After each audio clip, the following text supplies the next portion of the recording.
সকলোকে স্বাগতম জনাইছো মোৰ ইউটিউব চেনেললৈ আশা কৰিছো আপোনালোক সকলোৱে ভালে আছে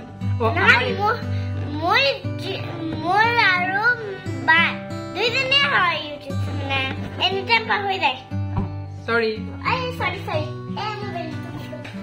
মোৰ ভতিজি নাই মই ভিডিঅ' বনালে মোৰ লগত থাকে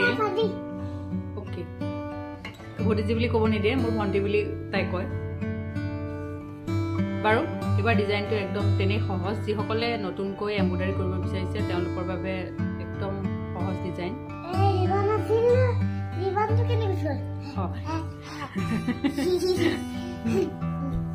যদি ভাল লাগে সকলোৱে লাইক আৰু সাবস্ক্ৰাইব কৰি দিব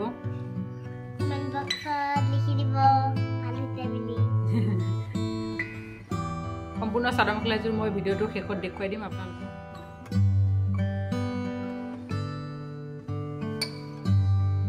ফুলটো প্ৰথমে মই চেইন চিলাইৰে আৰম্ভ কৰিছোঁ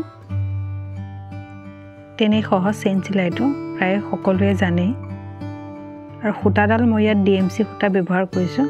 আপোনালোকে যিকোনো সূতা ব্যৱহাৰ কৰিব পাৰে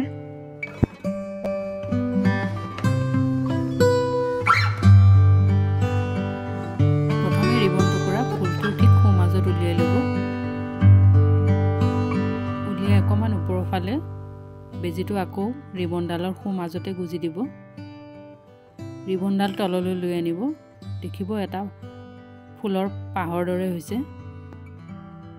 ভিডিঅ'টোত দেখাৰ দৰে এনেকৈ এপাহ এপাহকৈ গোটেই ফুলটো ৰাউণ্ডকৈ কৰি দিব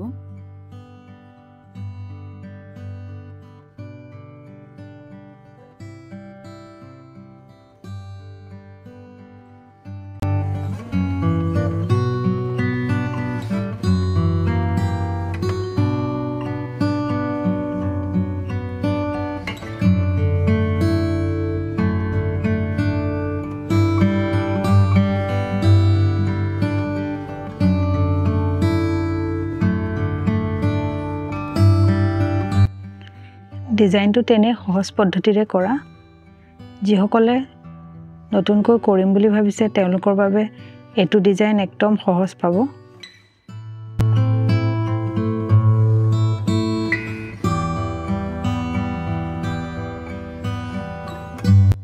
এবাৰ মিহি ৰিবন এডালেৰে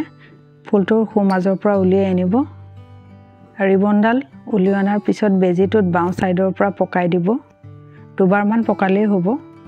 তাৰপিছত আকৌ তললৈ গুজি দিব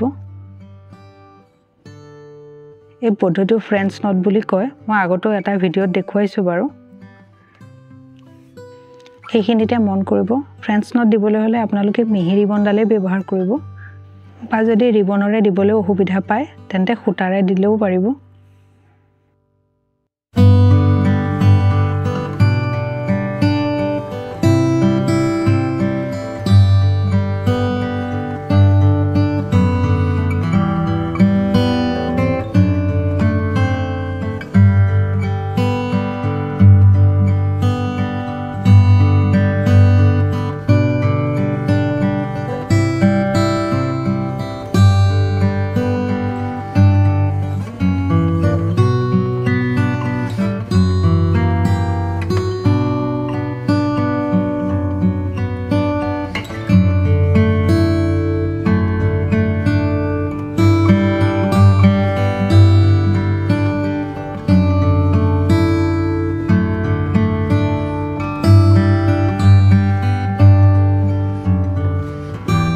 পাতটো কৰাৰ পদ্ধতিও প্ৰায় একেই ফুলপাহ যেনেকৈ কৰিছিল পাতটো তেনেকৈ কৰিব পাৰিব